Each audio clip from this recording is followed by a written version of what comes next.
Now listen carefully and answer questions 31 to 40. Last time, I briefly introduced our next topic, which is the development of locomotives and their effect on history.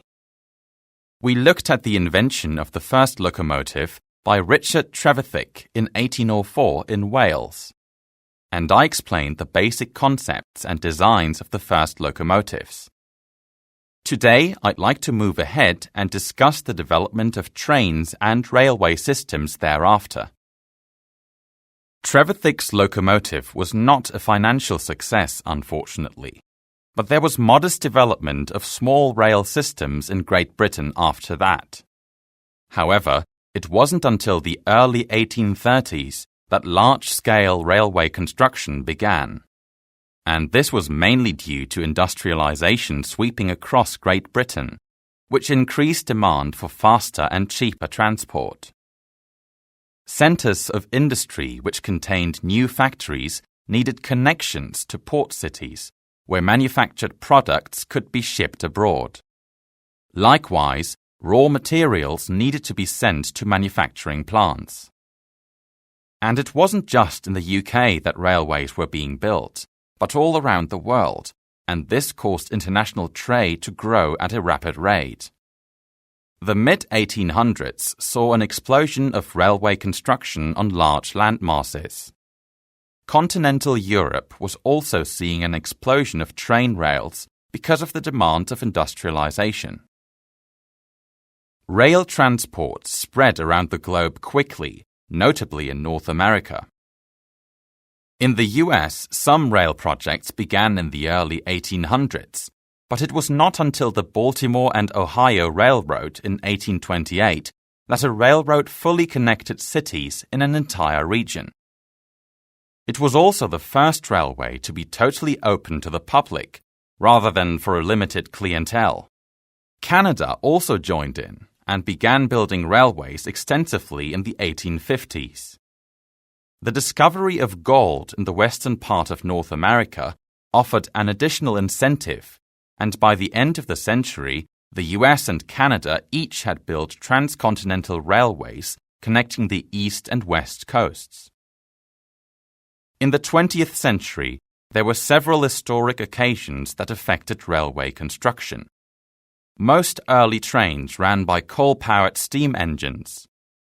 But in 1912, the first diesel-fueled engine was introduced, which allowed for larger weights to be transported at faster speeds than ever.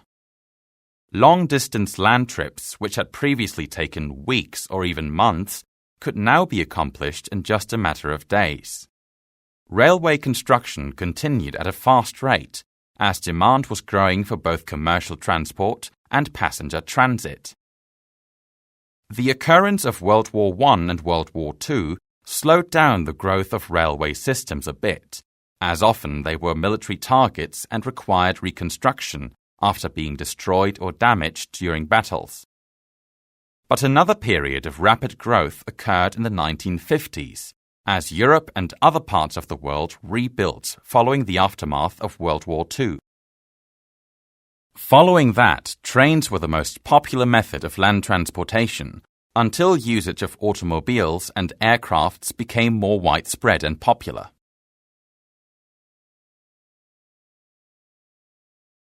So, why did train transport experience such rapid growth and success within such a relatively short period of time?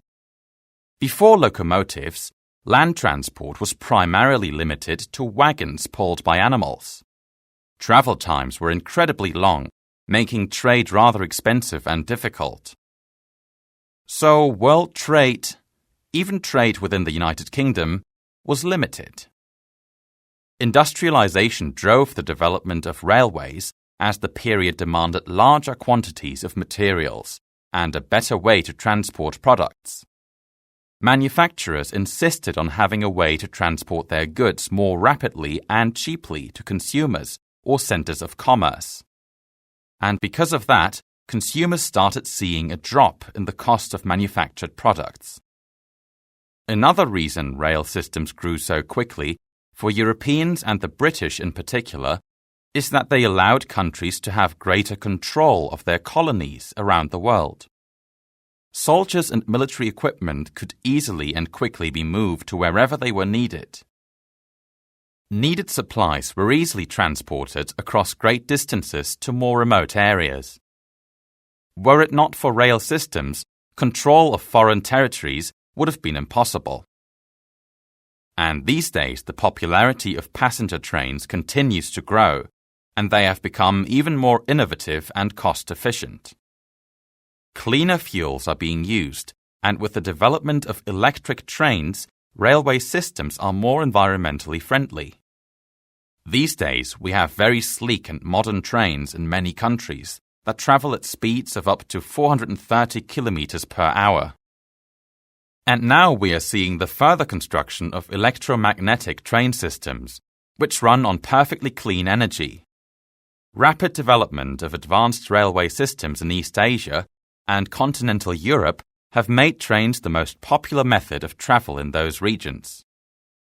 Many believe that trains will become the most popular form of transport in the future, as they are fast, efficient, and affordable. Now, before I talk about some of the positive and negative historical consequences of railway development, I would like to briefly... That is the end of section 4. You now have half a minute to check your answers.